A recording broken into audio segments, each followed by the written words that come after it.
Pakistan kidney and liver institute में kidney transplant बंद कर दिया गया है, जिसके बाद गुर्दे और जिगर के आर्ज में मुब्तला मरीज शदीद परेशानी में मुब्तला हो गए हैं। आपको बता रहे हैं, Pakistan kidney and liver institute में किडनी ट्रांसप्लांट बंद कर दिया गया है, जिसके बाद गुर्दे और जिगर के आर्जे में मुब्तला मरीज शदीद परेशानी का शिकार हैं।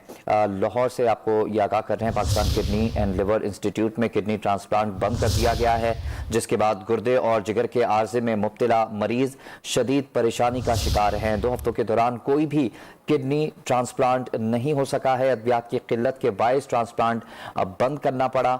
इसके बारे में इंतजामिया का भी मौक़िफ़ सामने आया है। आपको बता रहे हैं कि Pakistan kidney and liver institute में किडनी ट्रांसप्लांट बंद कर दिया गया है, जिसके बाद गुर्दे और जिगर के आर्ज में मुब्तला मरीज शदीद परेशानी में है। नुमान लियाकत से मजीद तफसील जानेंगे। नुमान, बताइएगा क्या वजह सामने आई है इंतजामिया की जानिब से, बंद क्यों किया गया है ट्रांसप्लांट?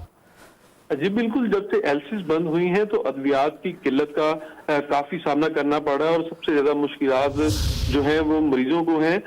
अद्वियात की किल्लत की वजह से जो पाकिस्तान का एक बड़ा इंस्टीट्यूट है, Pakistan kidney liver and institute, यहाँ पर भी जो किडनी ट्रांसप्लांट हैं वो बंद कर दिए गए हैं। और जब से नया साल शुरू हुआ है तकरीबन 2 हफ्ते गुजर चुके हैं और अब तक एक भी किडनी ट्रांसप्लांट जो है वो नहीं हो सका। और इसकी वजूहात यही है कि इसका एक इंजेक्शन है एटीजी, जो इस वक्त मार्केट में नापैद हो चुका है। इसके अलावा थामोसाइक्लोबिन होता है जो बैरून मुल्क से इंपोर्ट करवाया जाता है। तो हम ये ना होने की वजह से जो ऑपरेट है वो नहीं किए जा सके। और तर्जुमान पीटीआई का ये बताना है कि 1 हफ्ते के अंदर जो 4 मरीज हैं इनका किडनी ट्रांसप्लांट किया जाता है, जबकि गुज़िश्ता साल भी 211 किडनी ट्रांसप्लांट किए गए थे। और अद्वियात की अज़म दस्तयाबी की वजह से ये ट्रांसप्लांट रोके गए हैं। जैसे ही इंजेक्शन और ये चीजें मिलेंगी तो दोबारा से किडनी ट्रांसप्लांट का अमल शुरू कर दिया जाएगा। जी ठीक है, जैसे ही अद्वियात की किल्लत खत्म होती है ट्रांसप्लांट दोबारा शुरू कर दिया जाएगा। नुमान, आपने अपडेट किया, आपका शुक्रिया।